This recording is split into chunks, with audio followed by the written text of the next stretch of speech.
पालिकेचे माजी सभागृह नेते सुरेश अण्णा पाटील यांचे पुतणे व समाजसेवक चंद्रकांत पाटील यांचे सुपुत्र चिरंजीव अक्षय चंद्रकांत पाटील यांचा शुभविवाह समाजसेवक मल्लेश गिलेरी यांची सुकन्या चौका इरू मल्लेश गिलेरी यांच्याशी बुधवार दिनांक 8 जुलै 2026 रोजी सायंकाळी 6:30 वाजता गोरज मुहूर्तावर मोठ्या थाटामाटात संपन्न झाला।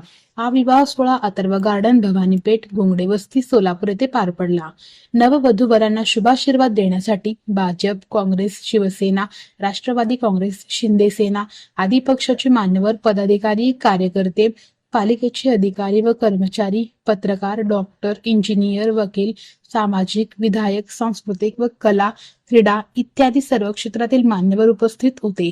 सदरचा विवाह सोहळा यशस्वीपणे पार पाडण्यासाठी समाजसेवक बाबूराव अण्णा जमादार, प्राध्यापक अशोक निंबर्गी, पालिका शिक्षण मंडळाचे माजी सभापती शशी थोरात, समाजसेवक चन्नवीर चिट्टे, समाजसेवक संजय होमकर, समाजसेवक अशोक कटके आदी मान्यवरांसह जेमिनी नवरात्र महोत्सव मंडळाचे पदाधिकारी, कार्यकर्ते, पालिकेचे माजी सभागृह नेते सुरेश अण्णा पाटील मित्र परिवाराने मोलाची भूमिका निभावली। नववधूवरांची वाजत गाजत बंगीतून वरात काढण्यात आली। त्यानंतर अक्षता सोहळा विधिवतपणे संपन्न झाला।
स्नेहभोजनाने या शाही विवाह सोहळ्याची सांगता झाली।